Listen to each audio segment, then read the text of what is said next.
உலகெங்கும் நிறைந்திருக்கும் தமிழ் நேயர்கள் அனைவருக்கும் எமது மனமார்ந்த வணக்கம்.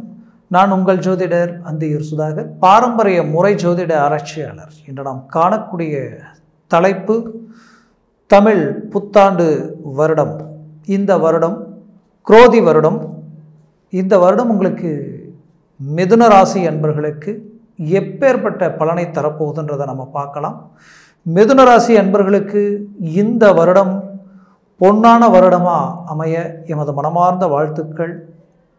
மிதுன ராசி அன்பர்களே, இந்த வருடத்தில் வருடக்கோள்களாகப்பட்ட குரு பகவான், சனி பகவான் மற்றும் ராகு கேது, இந்த கிரகங்களுடைய அமைப்பு உங்களுக்கு சாதக நிலையிலே இருக்குது. எப்படின்னா, இந்த சனி பகவான் பார்த்தீங்கன்னா பாக்கிய சம்மந்தப்பட்ட இடத்துல 9ஆம் வீட்டில் சொந்த வீட்டில் நிற்கிறார்.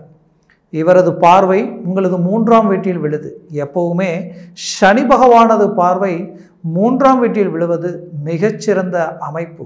அதே சமயம் உங்களுக்கு குரு பகவான் 12ஆம் இடத்துல மே மாதம் 1ஆம் தேதி பயிற்சி ஆயிடுவார். அப்போது 11 லாபஸ்தானத்தில் இருந்து குரு பகவான் 12ஆம் இடத்துக்கு வந்துட்டாலே நமக்கு நெகட்டிவ் ஆகிடுமான்ற ஒரு குழப்பம் உங்களுக்குள்ளே இருக்கும். அந்த கவலை உங்களுக்கு வேண்டாம். ஏன்னா குரு நின்ற இடத்தை விட பார்க்கும் இடத்திற்கு பலனை அதிகம் தருவார். குரு பார்வை கோடி நன்மைகள் தரும்னு சொல்லுவாங்க. அப்போது சனி பகவானது பார்வை தீய இடங்களில் விழுவது மிகச் சிறந்தது. குரு பகவானது பார்வை அப்படி கிடையாது. அவர் எந்த இடத்தை பார்த்தாலும் அந்த இடத்துல உங்களுக்கு உண்டான பாசிட்டிவை உண்டாக்கிடுவார். நெகட்டிவை எந்த அளவுக்கு லாக் பண்ணணுமோ பண்ணிடுவார். அப்போது இந்த குரு பகவானது பார்வை உங்களுக்கு ஹைலைட்டாக சுகஸ்தானம், அந்தஸ்து, மரியாதை, வளர்ச்சி, முன்னேற்றங்கள், குறிப்பாக சொல்லணும்னா வண்டி வாகனங்கள், ஒரு சாதாரண ஒரு 2 வீலரில் இருந்து கனரக வாகனங்கள் வரைக்குமே உங்களுக்கு இந்த குரு பார்வையில் அருமையான மேன்மைகள் கிடைக்கும். அடுத்தது உங்களது இதே குரு பகவான் சத்ருஸ்தானத்தை பார்க்கிறார். அப்போது இந்த சத்ருஸ்தானத்தை பார்க்கக்கூடிய இந்த குரு பார்வையும் சரி, அதே போல உங்களுக்கு 9இல் இருக்கக்கூடிய சனி பகவானது பார்வையும் உங்களுக்கு அதே சத்ருஸ்தானத்தில் தான் விழுது. அப்போது இந்த இரு கிரகங்கள் பார்வை 6ஆம் இடத்துல விழும் பொழுது இந்த வருடத்தில் இந்த 6ஆம் இடம்ன்றது இருக்கிறதுலையே நெகட்டிவ் சார்ந்த ஒரு வீடு, மறைவு ஸ்தானம் நம்ம சொல்லுவோம்.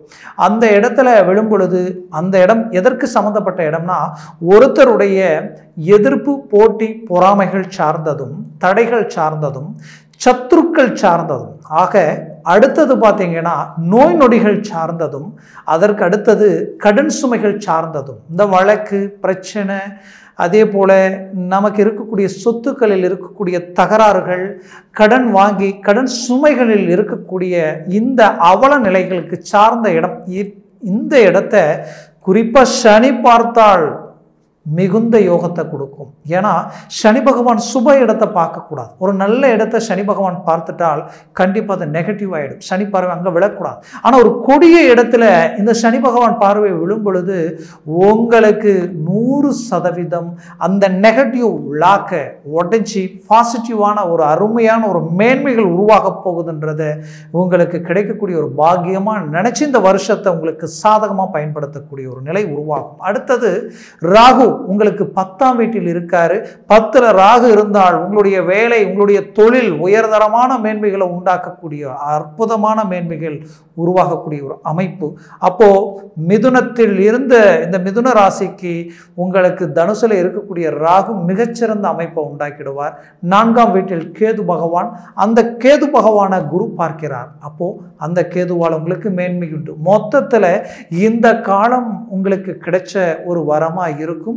இப்பேற்பட்ட கிரகங்களுடைய பலன்கள் எப்பேற்பட்ட மேன்மைகளை அளிக்குதுன்றதை நம்ம பார்க்கலாம். நம்ம சேனலை சப்ஸ்கிரைப் பண்ணாதவங்க பண்ணிக்குங்க, பெல் பட்டனை கிளிக் பண்ணி ஆல் ஆப்ஷனை கொடுத்துக்குங்க. மிதுன ராசி அன்பர்கள்னா சொல்ல வேண்டியதே இல்லை. புதனுடைய ஆதிக்கத்தில் பிறந்தவங்க, எதுக்கும் யாருக்கும் எப்பவுமே வளைஞ்சி கொடுப்பீங்க, நல்ல உள்ளத்தோட வாழ்ந்து காட்டுவீங்க.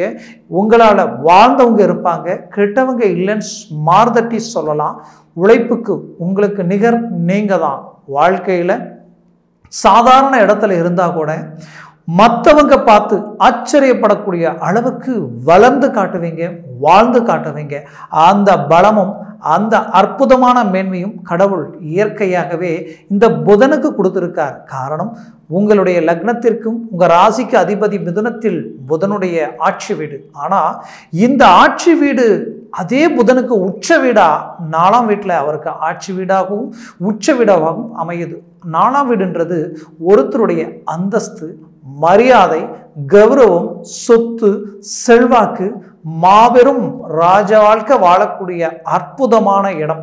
அப்பேற்பட்ட இடம் உங்களுக்கு உச்ச வீடா உங்க புதனுடைய வீடு அமைவதனால சாதிக்க பிறந்தவங்க நீங்க. வாழ்க்கையில பாசத்துக்கு நீங்க அடிமை.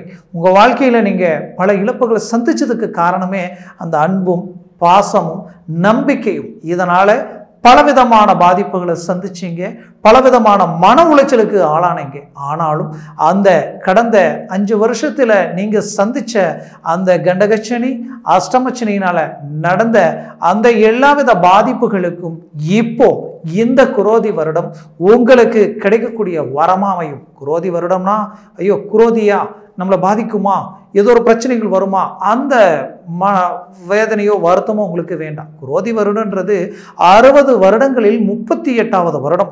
இந்த வருடம் பொதுப்படையாகவே இந்த உலகத்துக்கு சில ஏதாவது ஒரு விதத்தில் குறிப்பாக சொல்லணும்னா தொழில் சார்ந்த ரீதியிலையும் பூமி சார்ந்த ரீதியிலையும், ஏன்னா நிலநடுக்கங்கள், அதே நேரத்தில் பார்த்தீங்கன்னா பூகம்பங்கள், இது இங்கே தான் அமையுமானா இல்லை, ஏதோ ஒரு இடத்துல ஏதோ ஒரு போர் சம்மந்தப்பட்ட பிரச்சனைகள், அதே போல் அக்னி சம்மந்தப்பட்ட பிரச்சனைகள். ஏன்னா செவ்வாயும் சனியும் இணைந்து நிற்கிறாங்க. இந்த மாதிரி குறிப்பாக நிறைய இடத்துல திருட்டு பயமாக இருக்குது, திருட்டு போயிடுச்சு, அந்த மாதிரியான சில விதமான பாதிப்புகள் பொதுப்படையா இந்த வருடத்தில் எல்லாருக்கும் பொதுவான விஷயமா வரும்.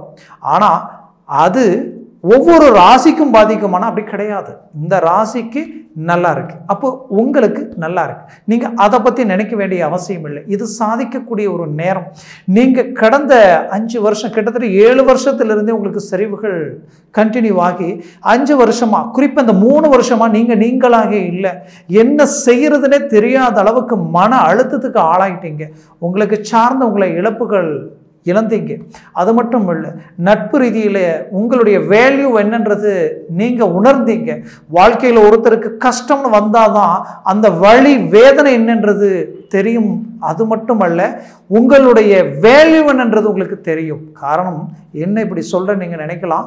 ஏன்னா கடந்த காலகட்டங்களில் உங்களுடைய நிலை தடுமாடிய அந்த நிமிடத்தில் நீங்க உங்களுக்கு கூட இருக்கிறவங்க, வேண்டியவங்க யாரு வேண்டாதவங்க யாரு, நீங்க பிரச்சனையில் இருக்கும் பொழுது உங்களை அப்படியே விட்டு விலகி போய் உங்களை விமர்சனம் பண்ணவங்க யார் அப்படின்றது எல்லாமே உங்களுக்கு தெரிஞ்சிட்டு இருக்கும். ஏன் உங்களை பார்த்து கை கொடுத்து பேசினவங்க உங்களை பார்த்ததும் விலகி போகக்கூடிய நிலையெல்லாம் நீங்க சந்திச்சீங்க. வாழ்க்கையில ஒரு மனிதருக்கு இந்த நிலை எதிரிக்கு கூட வரக்கூடாதுன்ற அளவுக்கு பாதிப்புகளை சந்திச்சீங்க. அப்பேற்பட்ட உங்களுடைய வாழ்க்கையில நீங்க எதுக்காக, யாருக்காக, உங்க குடும்பத்துக்காக நீங்க பாடுபட்டீங்க, உங்களை சார்ந்தவங்களுக்காக பாடுபட்டீங்க, நீங்க பெத்தவங்களுக்காக, உங்களை பெத்தவங்களுக்காக, ஆக மொத்தத்துல உங்களுடைய வாழ்க்கையே உங்களை சுத்தி இருக்கிறவங்களுக்காகவே கடந்த காலகட்டங்கள் கடந்து வந்தீங்க.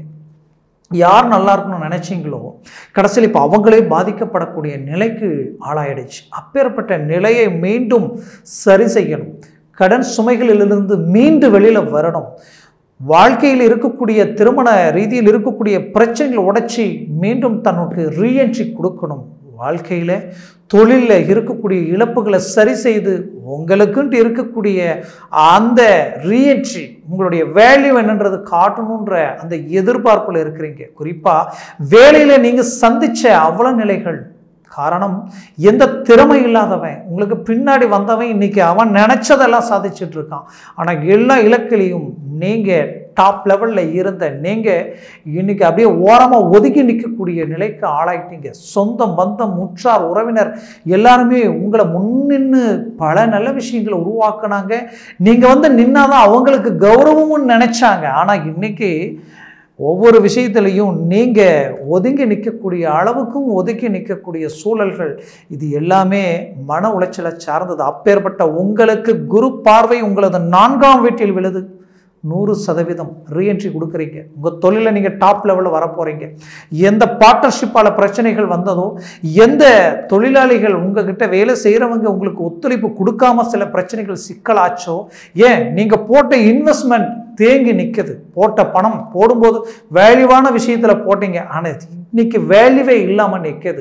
அதனால் வரக்கூடிய அந்த லாபம் வரலையே, அதில் நாம் போட்ட பணம் எடுக்க முடியலையே, இதனால் நாம் வாங்காத கடனுக்கு வட்டியை கட்டுற மாதிரி தேவையில்லாமல் இன்வெஸ்ட்மெண்ட் பண்ணி இன்னைக்கு வட்டிக்கு வட்டி வாங்கி வட்டி கட்டக்கூடிய நிலைக்கு ஆளாயிட்டோம்ன்ற மன வருத்தம், வேதனை, கூட இருந்தவங்க செய்த துரோகங்களில் மீண்டும் நாம் ரீஎன்ட்ரி கொடுத்து நம்ம இலக்கை நாம் அடையணும், சாதிச்சு காட்டணும் அப்படின்ற அந்த வைராக்கியத்துக்கு கிடைச்ச ஒரு பாக்கியம் இந்த வருடம். அந்த வருடத்தில் குரு பார்வை 4ஆம் வீட்டில் விழுது.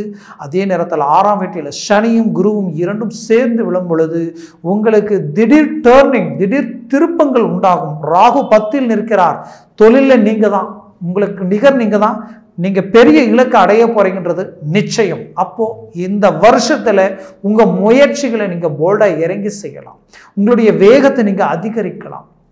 யாரெல்லாம் உங்களை பார்த்து ஏளனமா பார்த்தாங்களோ அவங்க எல்லாமே உங்களை பார்த்து ஆச்சரியப்படக்கூடிய ஒரு நிலை உருவாகும்.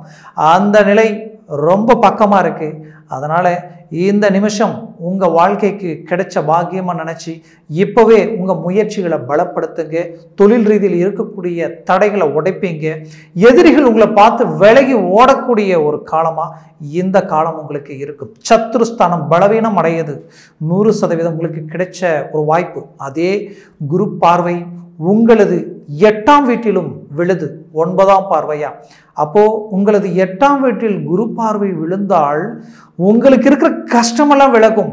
கஷ்டம் விலகிடும்.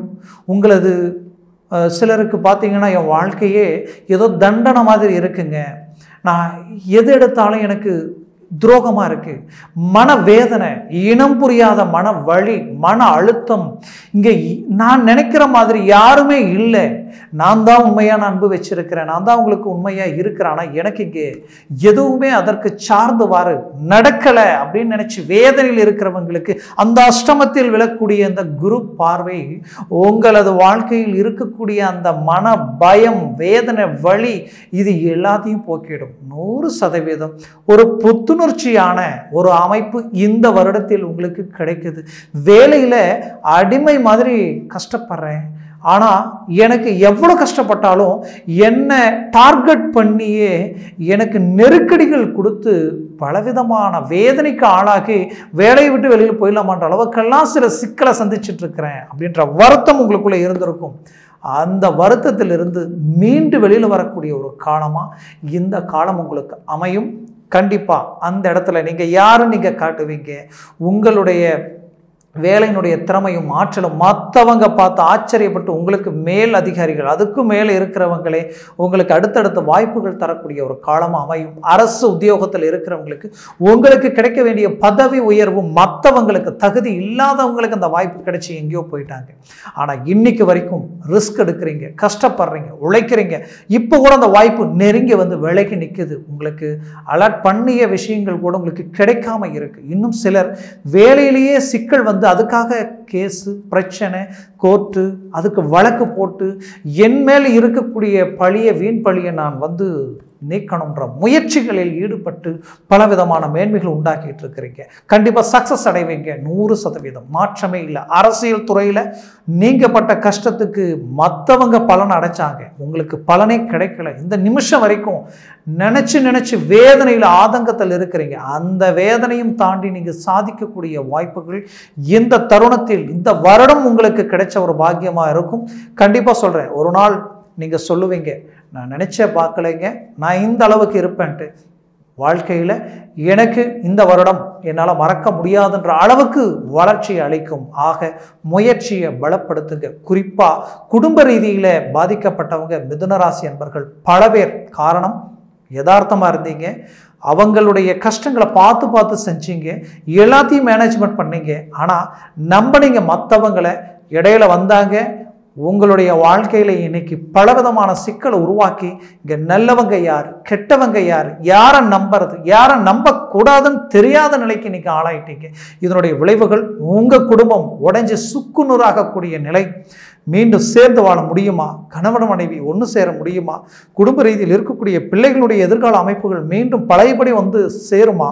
இப்படி பலவிதமான வேதனைகளுக்கு ஆளாகி நிற்கிறீங்க. அந்த வேதனைகள் எல்லாம் நீங்கி இந்த வருடத்தில் நீங்க நினைச்சதை விட ஒருபடி மேலான ஒரு அமைப்புகளை உண்டாக்க போறீங்க.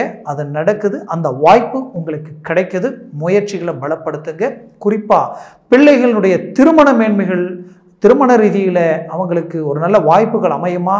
குறிப்பாக வேலை சார்ந்த வாய்ப்புகள் அமையலையேன்ற வருத்தத்தில் இருக்கிறவங்களுக்கு இந்த வருடம் அதை சார்ந்த வாய்ப்புகள் கிடைக்கும். மிதுன ராசி அன்பர்கள் கடந்த காலகட்டங்களில் இருந்தே உங்களுக்கு திருமண முயற்சிகளாக்கு எவ்வளவோ பாடுபட்டும் மனவர வரைக்கும் போய் இறங்கி வந்தவங்களும் இருக்கிறாங்க. நிச்சயதார்த்தமாகி வெளியில் வந்தவங்களும் இருக்கிறீங்க.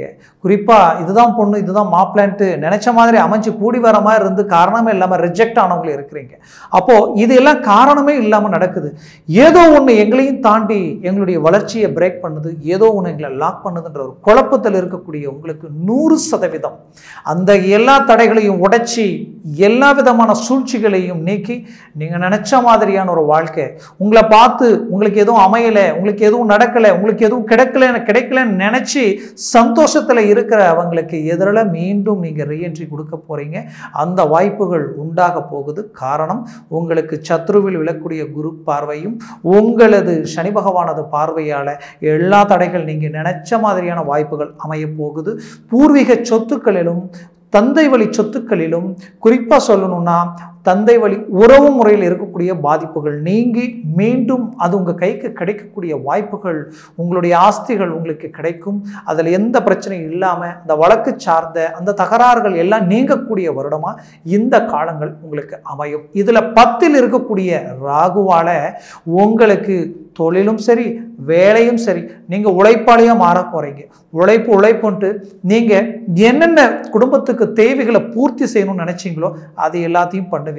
குறிப்பாக 4ஆம் இடத்துல குரு பார்வை விழுறதுனால ஆபரணங்களும் தங்க நகைகள் சார்ந்த வாய்ப்புகளை சேர்க்கக்கூடிய ஒரு நிலைகள் உண்டாகும். அடுத்தது வண்டி வாகனங்கள் சார்ந்த வாய்ப்புகள் இந்த வருடம் உங்களுக்கு கைகூடி வரும். 4ஆம் இடம் மண்மனை பூமி சார்ந்த இடம். அப்போ பூமி விஷயங்கள் உங்களுக்கு கைகூடி வரப்போகுது. குறிப்பாக வீடு கட்டக்கூடிய யோகா அமைப்புகள் உங்களுக்கு கிடைக்க போகுது. இதில் சொத்துக்களில் ஏற்கனவே நான் அடமானம் வச்சேங்க, தேவைக்கு எவ்வளவோ நான் எங்கெங்கே வாங்கக்கூடாதோ எல்லாம் என் நம்பிக்கை நாணயத்தை காப்பாற்றுறதுக்காக எல்லாத்தையும் பண்ணேன். ஆனால் கடைசியில் அதுவே இப்போ பிரச்சனையில் நிற்குதுன்னு நினச்சி வருத்தத்தில் இருக்கிறவங்களுக்கு 100% அந்த சொத்துக்கள் மீண்டும் உங்களை வந்து அடையும். குறிப்பாக வெளிநாட்டில் இருக்கிறவங்களுக்கு நீங்கள் உங்களை பொறுத்தவரையிலையும் விடாமுயற்சியில் ஏதாவது ஒரு விதத்தில் வாழ்க்கையில் பெரிய இலக்கு அடையணும்னு நினச்சிங்க. அதே போல் தான் வந்தீங்க. ஆனால் யார் கண்ணு பட்டதோ தெரியல, திடீர் சரிவுகளால் இப்போ மன அழுத்தங்களும் மன குழப்பங்களும் இதெல்லாம் எப்படி நான் சரி பண்ண போகிறேன்னு தெரியலையன்ற குழப்பம் 100% சரி பண்ண போகிறீங்க. நல்ல இலக்கு அடைய போகிறீங்க. உங்கள் வளர்ச்சி மீண்டும் ரீஎன்ட்ரியாக இருக்கும். அது கடந்த காலகட்டங்களுக்கு 3 மடங்கு உயர்தரமான ஒரு வாய்ப்புகள் இந்த வருடத்தில் உங்களுக்கு அமையப்போகுது. ஆக மொத்தத்தில் உங்கள் குடும்பத்தில் உங்களுடைய கூட பிறந்தவங்களுக்கோ குடும்பத்தில் உள்ளவங்களுக்கு திருமண மேன்மைகள், சுபகாரியங்கள், சுப விஷயங்கள் கைகூடி வரக்கூடிய ஒரு காலமாக இது அமையும். மொத்தத்தில் இந்த வாய்ப்பை சரியாக பயன்படுத்தினால் உங்கள் வாழ்க்கை இந்த வருடம் நினச்சதெல்லாம் முடிப்பீங்க. இதுவரைக்கும் சொன்ன பலன்கள் எல்லாமே கோச்சார ரீதியினுடைய அடிப்படையில் சொல்லியிருக்கிறோம். உங்கள் ஜனன ஜாதகம், திசா புத்திகள் இது எல்லாமே முக்கியம். அந்த ஜனன ஜாதகத்தில் இருக்கக்கூடிய சர்வாஷ்ட வர்க்க பரல்களில் இந்த கிரகங்கள் எத்தனை பரல்கள் பெற்றிருக்கின்றது பொறுத்து ஒரு கணக்கு இருக்கு. அது ஒரு 5க்கு மேலே, குறிப்பாக 5, 6, 7 இருந்துட்டா டாப். இந்த வருடம் உங்களுக்கு அதிர்ஷ்டம் ஜாக்பாட். அப்போது 100% நீங்கள் அதிர்ஷ்டசாலியாக இருப்பீங்க. ஆக அதை நீங்கள் பார்த்து எந்த ஒரு முடிவு எடுத்துக்குங்க. அது ஒருவேளை 4க்கு கம்மியாக இருந்தால் நெகட்டிவ் ஆகிடும், அது மனசில் வச்சுக்கிங்க. அப்போ உங்கள் ஜனன ஜாதகத்தை பார்க்கணும்னு நினச்சிங்கன்னா கீழே இருக்கக்கூடிய இந்த கான்டாக்ட் நம்பருக்கு கால் பண்ணி முன்பதிவு செய்து வாட்ஸ்அப் மூலமாக உங்களுடைய ஜாதகத்தை அனுப்பி தெளிவாக விவரமாக கேட்டு தெரிஞ்சு அதை சார்ந்த முயற்சிகள் எடுங்க. 100% சக்ஸஸ் அடைய போகிறீங்க. உங்களுடைய வாழ்க்கை வளமாக அமைந்திட எமது மனமார்ந்த வாழ்த்துக்கள். நன்றி, வணக்கம். மீண்டும் சந்திக்கலாம்.